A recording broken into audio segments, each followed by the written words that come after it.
நீங்கள் பார்த்து கொண்டிருப்பது உங்கள் ஜாஷ்வா டிவி. சகல ஜனங்களுக்கும் நற்செய்தி.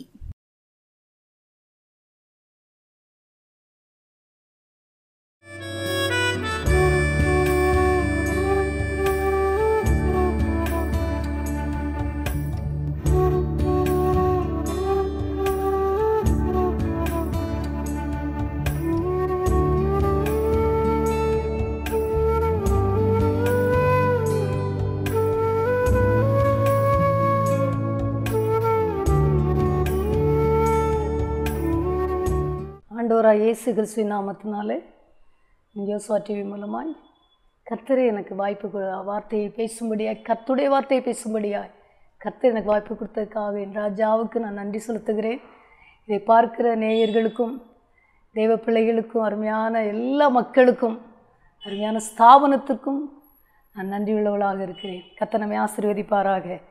ஹல்லேலூயா, ஹல்லேலூயா, ஹல்லேலூயா சொன்னீங்கன்னா பார்த்தீங்கன்னா அலையில சொல்ல சொல்ல சத்ரு செயலிழப்பான். ஆமாம், கோரஸ் பாட பாட அவன் செயலிழப்பான். நிறைய ரகசியம் இருக்குது. இதெல்லாம் நீங்கள் செய்முறையில் காட்டணும். உயிரோடு எழுந்தவர், மரணத்தை ஜெயித்தவர், இதெல்லாம் நம்ம பாடணும். வீட்டில் தனியாக இருக்கும்போது ரொம்ப சோர்வாக கவலையாக இருக்குது, கண்ணீராக இருக்குது, பயமாக இருக்குது, பலவீனமாக இருக்குது, ஜெபிக்க முடியலை, கணவன் மனைவிக்குள்ள பிரச்சனையாக இருக்குது, மகா வீட்டில் எப்படி பிரச்சனையாக இருக்குது, மகன் வீட்டில் எப்படி பிரச்சனையாக இருக்குது, அப்படி சில பாரம் வரும்போது நம்மளை அறியாமலே சோர்ந்துருவோம். உடனே என்ன செய்யணும்னா, உயிரோடு எழுந்தவர் உம்மை ஆராதனை செய்கிறோ, ஜீவனின் அதிபதியே உம்மை ஆராதனை செய்கிறோ, ஹல்லேலூயா ஓசன்னா, ஹல்லேலூயா ஓசன்னா, ஹல்லேலூயா ஓசன்னா, ஹல்லேலூயா ஓசன்னா.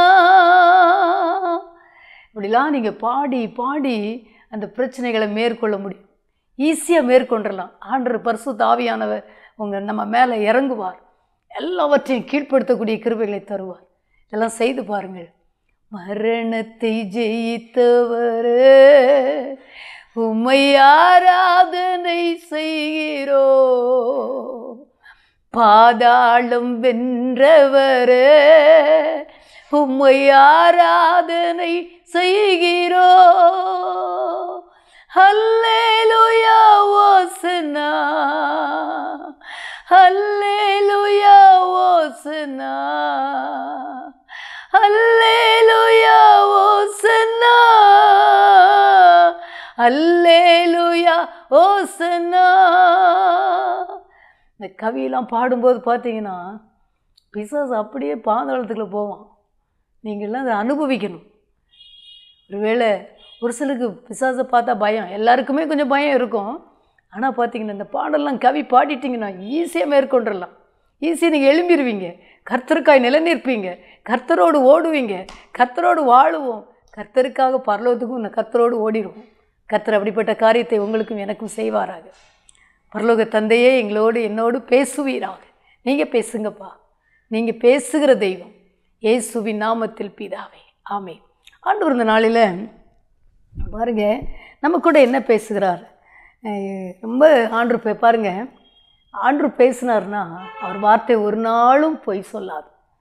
எல்லாம் அவர் வார்த்தை நிறைவேறும். வேதத்தில் பார்க்கும்போது ஆண்டவர் உடன்படிக்கை பண்ணவங்களுக்கெல்லாம் எல்லாருக்கும் நிறைவேற்றினார். நமக்கு கூட நம்முடைய வாழ்க்கையில் கூட எவ்வளவோ காரியம் ஆண்டவர் நமக்கு செய்திருக்கிறார். ஆமாம், யோசித்து பாருங்களேன். இதை பார்க்குற நீங்களாக இருக்கலாம், ஊழியர்களாக இருக்கலாம், பேசுகிற அடிமையாக இருக்கலாம். கர்த்தர் செய்த நன்மைகளெல்லாம் நினைக்கும்போது அதை விவரிக்க முடியாது. ஏன்னா அவ்வளோ நன்மை செய்திருக்கிறார். தாவீது சொன்னது போல், கர்த்தர் எனக்கு நன்மை செய்தபடியால் அவரை பாடுவேன் என்று சொல்லுகிறார். ஆமாம், அவர் எனக்கு நன்மை செய்தபடியால் எவ்வளோ நன்மை, எத்தனை நன்மை யோசித்து பாருங்களேன். ஆண்டவர் இன்னைக்கு நம்ம இன்னைக்கும் கூட நன்மை தான் செய்ய போகிறார். அவர் ஒரு நாளும் தீமை செய்கிற தெய்வன் அல்ல. அவர் தீமை செய்து நம்மை அழ வைக்கிற தெய்வன் அல்ல. நம்மை கண்டிப்பார், நம்மை திருத்துவார். ஆனால் அவர் தீமை செய்கிற தேவனே அல்ல. இது வரைக்கும் ஒருவேளை நான் ஆண்டோடைய நான் மைமைக்கே சொல்கிறேன், நான் ரட்சிக்கப்பட்டு 53 ஆண்டுகள் ஆகிறது, 54வது ஆண்டு பிறக்க போகுது. இதுவரைக்கும் எத்தனையோ காரியங்களை என்னை நடத்தி இருக்கிறார். இதுவரைக்கும் ரட்சிப்பை காத்துக்கொள்ள எனக்கு அது ரொம்ப ஆசையாக ஆச்சரியமாக இருக்கும், ஆச்சரியமாக இருக்கும். உண்மையிலே சொல்கிறேன், தெய்வம் நான் மைமைக்கா சொல்கிறேன், இந்த ரட்சிப்பை காத்துக்கொள்ள ஆண்டவர் உதவி செய்திருக்கிறார். அபிஷேகம் தந்திருக்கிறார், கிருபைகள் தந்திருக்கிறார், அந்நிய பாஷை தந்திருக்கிறார், தீர்க்க தரிசனம் தந்திருக்கிறார். ஒருவேளை எனக்கு மறைபொருளை வெளிப்படுத்த உங்களுக்கு கூட அந்த கிருபை தருவார் தெய்வ பிள்ளையை. அவருடைய கிருபை அல்லவோ இதெல்லாம் எவ்வளோ பெரிய நன்மை. ஒருவேளை உலக பிரகாரமான ஆசீர்வாதம் ஒரு பக்கம் இருந்தாலும் நம்முடைய ஆவிக்குரிய காரியங்களில் கர்த்தர் நம்மை அப்படி ஆசீர்வதித்திருக்கிறார். எனக்கு அன்பான தெய்வ ஜனமே, இந்த நாளில் நீங்கள் அதை நினச்சி நன்றி செலுத்துங்களேன். ஆமாம், எவ்வளோ நன்மை செய்திருக்கிறார் பாருங்கள். இந்த வசனத்தில் இன்றைக்கி ஆண்டவர் என்ன சொல்கிறார் தெரியுமா? வெளிப்படுத்தல் 20 இதெல்லாம் நிறைவேறும். நீங்கள் நம்பணும், விசுவாசிக்கணும். ஊழியர்கள் பேசிட்டு போகிறாங்களே இது நடக்குமா அப்படின்னு நினைக்கக்கூடாது. ஊழியன் கர்த்தர் சொல்லாததை சொல்ல முடியாது. கர்த்தருடைய தூதன் கர்த்தர் சொன்னதை மட்டும்தான் வார்த்தையை சொல்ல முடியும். அதை மட்டும் நல்லா புரிஞ்சுக்கோங்க. நம்ம ஆலயமாக இருக்கலாம், ஊழியர்களாக இருக்கலாம், இப்படி டிவியில் இருக்கலாம், எங்கே செய்தி கேட்டாலும் கர்த்தர் பேசாத ஒரு வார்த்தையை பேச முடியாது. வெளிப்படுத்தல் இன்றைக்கி ஆண்டவர் உங்களை பார்த்து சொல்கிறாரு, இதெல்லாம் விசுவாசிங்கண்ணே. கர்த்தருடைய நான் மைமைக்கே சொல்லுகிறேன், நான் அப்படி நம்புவேன். ஆண்டவர் பேசணுன்னு நான் நினைப்பேன், எப்போ அப்பா பேசிட்டார், இது கட்டாயம் நிறைவேறும். இதுக்கு நம்ம என்ன செய்யணுமோ அதை என்ன மட்டும் நம்ம செய்யணும்.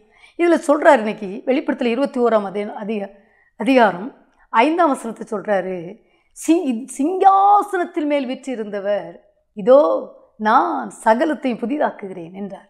பின்னும் அவர் இந்த வசனங்கள் சத்தியமும் உண்மையுமானவைகள், இவைகளை எழுது என்றார். எனக்கு அன்பான தெய்வஜனமே, இந்த வசனத்தை பாருங்களேன், வேதத்தை எடுத்துக்கொள்ளுங்கண்ணே. அவ்வளோ ஒரு அழகான வார்த்தை.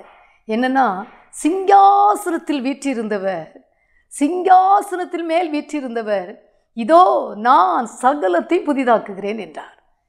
பின்னும் அவர் எப்படி சொல்கிறாரு? பின்னும் அவர் இந்த வசனங்கள் சத்தியமும் உண்மையுமானவைகள், இவைகளை எழுது அப்படின்னு சொல்கிறார். இன்றைக்கி நம்மை பார்த்து சொல்கிறாரு, உங்களை பார்த்து, நான் சிங்காசனத்தில் மேல் வீற்றிருக்கவர், நான் சகலத்தையும் புதிதாக்க போகிறேன்னு சொல்கிறார். இப்போது நம்முடைய தலைவரை எடுத்துக்கிடுவோம், நம்முடைய பிரதமரை எடுத்துக்கிட்டாலும், நம்முடைய முதலமைச்சரை எடுத்துக்கிட்டாலும், தலைவர்கள் எடுத்துட்டோன்னா அவங்க சொன்னது நம்ம தேசத்தில் நடக்கிறது, நம்முடைய நாட்டிலே நடக்கிறது. தலைவர்கள் சொல்கிறது. நம் தேவன் பாருங்கள் பெரியவர் இல்லையா? அவர் என்ன சொல்கிறாருன்னா, சிங்காசனத்தில் மேல் வெற்றியிருந்தவர் இதோ இதோ நான் உங்களை அழைச்சிட்டு வந்து சொல்கிறார், இதோ நான் சகலத்தையும் புதிதாக்க போகிறேன்னு சொல்கிறார். ஆயத்தமாக நீங்கள் நம்மளை கூப்பிட்டு சொல்கிறாரு, இதோ பார், இதெல்லாம் உனக்கு பழசாக இருக்கும், இதெல்லாம் நீ கலங்கிட்டு இருக்கியோ, இதிலலாம் உனக்கு நான் புதிய காரியத்தை செய்ய போகிறேன்னு சொல்கிறார். ஏசாயாவில் சொல்கிறாரு, இதோ நான் புதிய காரியங்களை செய்ய போகிறேங்க. அதுக்கு நம்ம என்ன செய்யணும் அப்படின்னு பார்த்தீங்கன்னா, அன்று ஒரு காரியத்தை சொல்கிறாரு. வெளிப்படுத்தல் 1ஆம் அதிகாரத்தில் கர்த்தருடைய வார்த்தை சொல்கிறது, சிங்காசனத்தில் வீற்றிருக்கிறவர் உங்கள் இல்லத்துக்கு வந்தால் எப்படி இருக்கும், உங்கள் பணியில் வந்தால் அப்படி இருக்கும், உங்கள் ஊழியத்தில் வந்தால் அப்படி இருக்கும். அவர் மேன்மையை அப்படி நிகரே இல்லாதவர், வர்ணிக்க முடியாதவர். கர்த்தருடைய வார்த்தை நீங்கள் வெளிப்படுத்தல் 1 தான் வாசித்து பாருங்கள். இருந்தவரும் இருக்கிறவரும் வருகிறவரும் ஆகிய அப்படி பல இதில் வர்ணித்து, இங்கே இருக்கிறவரும் இருந்தவரும் வருகிறவரும் ஆகிய சர்வவல்லமையுள்ள கர்த்தர், நான் அல்பாவும் உமேகாவும் ஆதியும் அந்தமாக இருக்கிறேன் என்று திருவுளம் பற்றுகிறார். சர்வ வல்லமையுள்ள தேவன் சொல்கிறாரு, நான் சிங்காசனத்தில் வீற்றிருக்கிறவர். இந்த வார்த்தையை சொல்லுங்களேன், சொல்லி பாருங்கண்ணே. உங்கள் இல்லத்துக்குள்ளே வருவார். பயமாக இருக்கா? உங்கள் வீட்டுக்குள்ளே வந்து உட்காருவார். சிங்காசனத்தில் வீட்டுக்கு உங்கள் பணியில் வந்து அமருவார். உங்களுடைய ஸ்கூலில் வந்து அமருவார், காலேஜில் வந்து அமருவார். உங்களுடைய ஒருவேளை எந்த தொழில் துறைகளாக இருந்தாலும், நஷ்டமாய் ஓடிக்கொண்டிருந்தாலும் அங்கே வந்து உட்காருவார். ஏனென்றால் அதை லாபகரமாய் மாற்றும்படியாய்.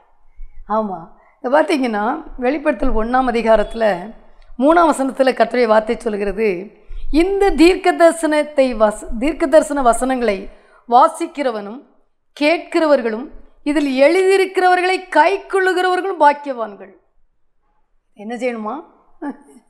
நான் புதுசாக செய்ய போகிறேன், நான் உனக்கு புதிய காரியம் செய்ய போகிறேன் மகனே மகளே, நீ கலங்கி கொண்டு இருக்காயா? ஆனால் ஒன்றே ஆண்டவர் நம்மகிட்ட கேட்குறாரு, இந்த தீர்க்க தரிசன வசனங்களை வாசிக்கிறவனும் கேட்கிறவர்களும் இதில் எழுதியிருக்கிறவர்களை கை கொள்ளுகிறவர்களும் பாக்கியவான்கள், காலம் சமீபமாக இருக்கிறது என்று வார்த்தை சொல்லுவது. இது எழுதியிருக்கிறபடி நம்ம கை கொள்ளணும். வாசித்தால் மட்டும் போதாதான், கேட்டால் மட்டும் போதாதான். கேட்டுட்டு நல்லா இருந்தது, நல்லா இல்லை வேதவசனம், நல்லா இருந்தது, சர்ச்சில் நல்லா இருந்துச்சு, இந்த ஊழியர் பேசினார் நல்லா இருந்துச்சு, அது மட்டும் இல்லை. கேட்கிறவர்களும், வாசிக்கிறவனும் கேட்கிறவர்களும் எழுதியிருக்கிறவர்களை கை கொள்ளுகிறவரும் பாக்கியவான்கள் என்று கர்த்தருடைய வார்த்தை சொல்கிறது. எனக்கு அன்பான தேவ ஜனமே, ஆண்டவர் இன்னைக்கு சொல்கிறாரு, அப்படி ஆண்டவர் நம்ம வசனத்துக்கு நான் கீழ்ப்படியணும். வாசிக்கிற மட்டும் அல்லப்பா, நான் ஒவ்வொரு வசனத்துக்கும் கீழ்ப்படிய என்னை அர்ப்பணிக்கிறேன். மன்னிங்கன்னு சொல்கிறாதா? ஒருவேளை இந்த லெந்து காலத்தில் நான் வந்து கொண்டு இருக்கிறோம். நம்முடைய கர்த்தருடைய வார்த்தை சொல்கிறது பார்த்திங்கன்னா, யோவான் 15ஆம் அதிகாரத்தில் கர்த்தருடைய வசனம் அப்படி எழுதியிருக்கிறது. எப்படி எழுதியிருக்குன்னு பாருங்களேன். நமக்கு எல்லாருக்குமே தெரியும், ஆனால் அந்த வார்த்தை கர்த்தருடைய வார்த்தை எழுதியிருக்கிறது 15ஆம் வசனம் 15ஆம் அதிகாரம் 2ஆம் வசனம் 1ஆம் வசனத்தில் ஆண்டவர் சொல்கிறாரு, நான் மெய்யான திராட்சை செடி, என் பிதா திராட்சை தோட்டக்காரர். என்னில் கனி கொடாது இருக்கிற கொடி எதுவோ அதை அவர் அறுத்து போடுகிறார். கனி கொடுக்கிற கொடி எதுவோ அது அதிக கனிகளை கொடுக்கும்படி அதை சுத்தம் பண்ணுகிறார். எப்படி சுத்தம் பண்ண முடியுமா? இந்த வசனம் சொல்லுகிறது. 3ஆம் வசனம் சொல்லுகிறது, ஒருவேளை நம்முடைய வாழ்க்கையில் இந்த லெந்து காலத்தில் நம்முடைய வாழ்க்கையில் கனி கொடுக்க வேண்டும் என்று கர்த்தர் எதிர்பார்க்கிறார். நம்முடைய பழைய சுபாவங்கள் அதெல்லாம் மாறணும் என்று கர்த்தருடைய வார்த்தை சொல்கிறது. 3ஆம் வசனம் சொல்கிறது, நான் உங்களுக்கு சொன்ன உபதேசத்தினாலே நீங்கள் இப்பொழுது சுத்தமாக இருக்கிறீர்கள் என்று கர்த்தருடைய வார்த்தை சொல்கிறது. அவருடைய வார்த்தை தான் நம்மளை சுத்தப்படுத்தும். ஆமாம், அவருடைய வார்த்தை அதுதான் நம்ம வெளிப்படுத்தலை 1 வாசித்த மாதிரி வாசிக்கிறவர்களும் கேட்கிறவர்களும் அதை செய்யணும். ஆமாம், நம்ம அப்பியாசப்படுத்த வேண்டும். அன்று அப்போ தான் நம்மை சுற்றி நம்முடைய வேத வசனத்தை வாசிக்கிறவளாய் மாத்திரமல்ல, அதன்படி செய்கிறவளாய் இருங்கள். இன்றைக்கு ஊழியக்காரியாக இருக்கலாம், ஊழியக்காரனாக இருக்கலாம், தெய்வ பிள்ளைகளாக இருக்கலாம், வாலிபர்களாக இருக்கலாம். ஒருவேளை இன்றைக்கி வேதத்தை வாசிக்க யாருக்குமே விருப்பம் இல்லை, அதற்கு கீழ்ப்படிவதற்கு யாருக்குமே விருப்பம் இல்லை. தெய்வ பிள்ளையே, உலகம், நாடகம், ஒருவேளை செல்லு, பயங்கரமாக படிப்பு, வேலை, பல அலுவல்களில் ஓடிக்கொண்டு இருக்கிறது. ஆனால் கர்த்தருடைய வார்த்தை என்ன சொல்கிறது தெரியுமா? கர்த்தருடைய வேதத்தின்படி நடக்கிற உத்தம மார்க்கத்தார் பாக்கியவான்கள் என்று வேதம் சொல்கிறது. இந்த நாளில் எனக்கு அன்பான தேவ ஜனமே, ஆண்டவர்கிட்ட இன்றைக்கி நம்ம ஒரு காரியத்தை நம்ம கேட்கணும்.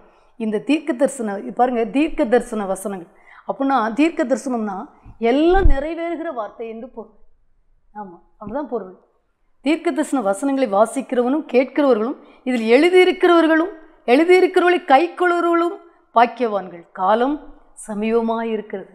அன்றைய நாளில் உங்களை பார்த்து என்னை பார்த்து சொல்கிறாரு, என் வார்த்தைக்கு நீ கீழ்ப்படிஞ்சுன்னா நான் உன்னை என்ன செய்வாராம்? அந்த வெளிப்படத்தில் 21:5 வாசித்தோமே பாருங்கள், என்ன சொல்கிறார் பாருங்களேன். அவர் இந்த வசனம் நான் சகலத்தையும் புதிதாக்குகிறேன்னு சொல்கிறார். எல்லா பழைய பாவங்கள், பழைய போராட்டங்கள், பழைய காரியங்களை எல்லாம் இன்றைக்கு உங்களுடைய வாழ்க்கையில் பழைய சுபாவங்கள் எல்லாவற்றையும் நீக்க விரும்புகிறார். பழைய கோபங்கள், பழைய பொய்கள், பழைய எரிச்சல்கள், பழைய வயிற்று ஒருவேளை மன்னிக்க முடியாத தன்மைகள், பழைய காரியங்கள் எல்லா சுபாவத்தையும் இந்த பார்த்து கொண்டிருக்க தேவச்சனமே நம்மை விட்டு அகற்ற விரும்புகிறார். இன்றைக்கி ஒப்பு கொடுப்பீர்களா? உங்களுடைய வசனத்தினாலே என்னை கூர்மையாக்கும் ஐயா, என்னை புதிதாக்கும். அவருடைய வசனம்தான் கிருபையினாலும் சத்தியத்தினாலும் நம்ம மறுரூபமாக்கப்படுவோம். கிருபையினாலும் சத்தியத்தினாலும் நம்முடைய இருதயமெல்லாம் சுத்திகரிக்கப்படும். தேவச்சனமே, இன்றைக்கு கல்வாரிக்கு ஓடி வருவோமா? ஆண்டவரே, சகலத்தையும் புதிதாக்குகிறவர் ஒன்றை புதிதாக்கிட்டு வேறொன்று புதிதாக்காமல் இருக்க மாட்டார். ஒருவேளை ஆண்டவர் இந்த நாளில் சொல்லுகிறார், ஒருவேளை உங்கள் குடிகார கணவனை மாற்றுவார். ஆமாம், அதை புதிதாக மாற்றுவார். ஒருவேளை உங்கள் பிள்ளைகள் கீழ்ப்படியாமல் இருந்தால் அந்த கீழ்ப்படியாமை மாற்றுவார். இன்றைக்கு அப்படி சொல்லுகிறார். அவர் சொன்னால் சொன்னதை, அவர் பொய்யுரையாதவர்.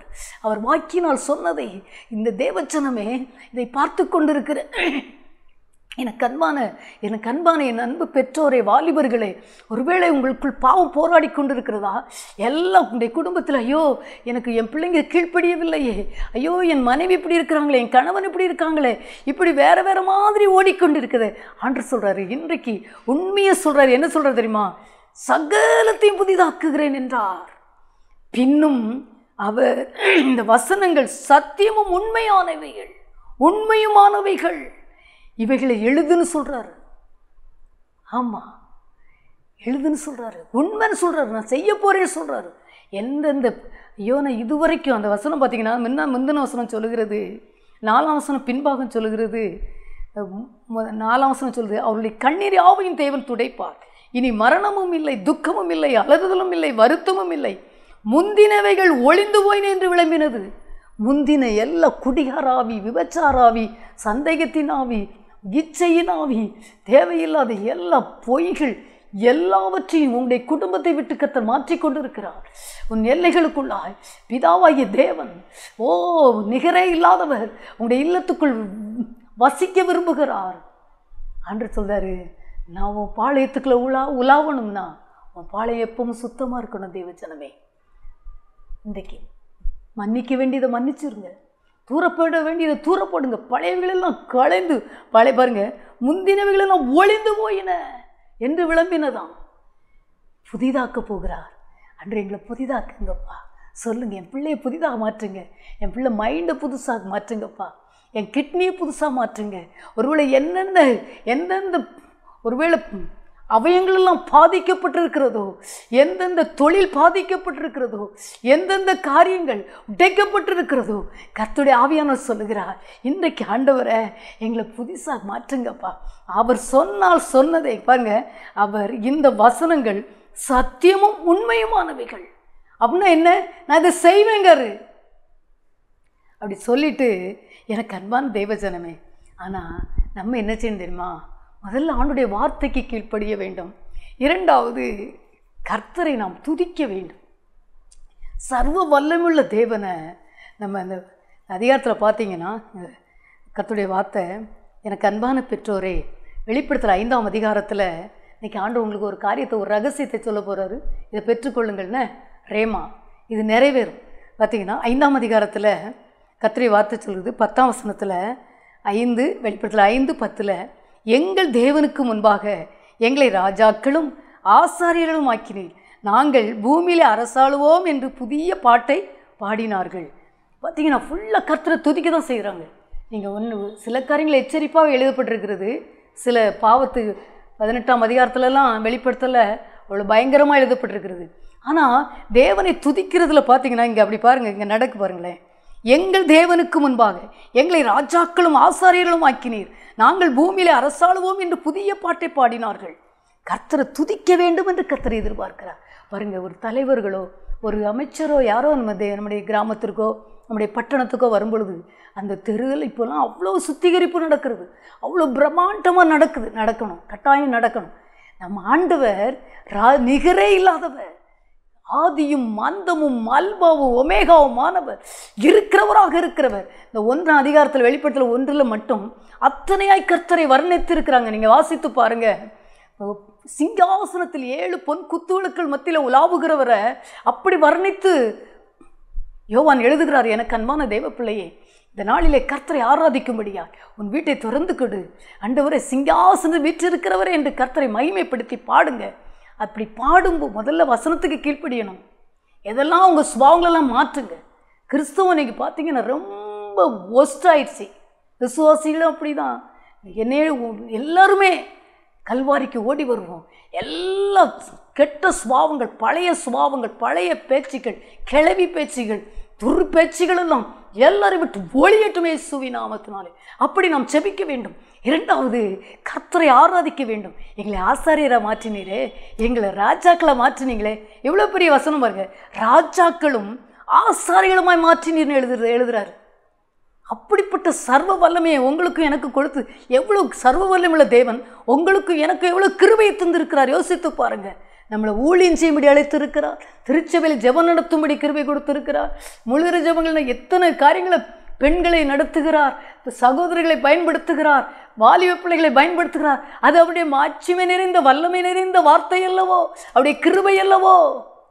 புதிதாக்குகிறாரே, எத்தனை கெட்ட குமாரர்களை மாற்றுகிறார், குடிகாரர்களை மாற்றுகிறார், பலவீனங்களை மாற்றுகிறார், கேன்சரை மாற்றுகிறார், மரணத்தை மாற்றுகிறார், எத்தனை காரியங்கள் செய்கிறார். இன்றைக்கு இயேசுப்பா உங்களுக்கு சொல்கிறாரு, உங்கள் இல்லத்தில் கூட்டி அந்த இயேசுப்பா வச்சுட்டு உட்கார வச்சுட்டு நீங்கள் பாட்டில் எங்கேயும் போகக்கூடாது. நீங்கள் 7 குத்து விளக்கின் மத்தியில் உலாவிடும் எங்கள் பரிசுத்தரே. நீங்கள் அப்படி ஆராதிச்சு பாருங்கள், அப்படி பாடலை பாடி பாடி அவரை வர்ணிச்சு பாருங்கள். உங்களுடைய இல்லங்களில் அவர் உலாவுவார். உங்கள் தொழில்துறை நஷ்டமாக இருக்கிறதா, வேலை போயிருமோன்னு கலங்கி போயிருக்கிறீங்களா, அங்கே வருவார். நிகரே இல்லாதவர் புதிய காரியங்களை செய்ய போகிறார். புதிய காரியங்களை, இதோ நான் சகலத்தை, நாளைக்கல்ல அடுத்த ஆண்டு அல்ல, இதோ நான் சகலத்தையும் புதிதாக்குகிறேன் என்று கர்த்தர் சொல்கிறார். அது மட்டும் சொல்கிறாரு. ஒரு காரியத்தை வாசிக்க ரொம்ப ரொம்ப இதாக ஆச்சரியமாக இருக்கும். எல்லோரும் வேதத்தை எடுத்துக்கொள்ளுங்கள்.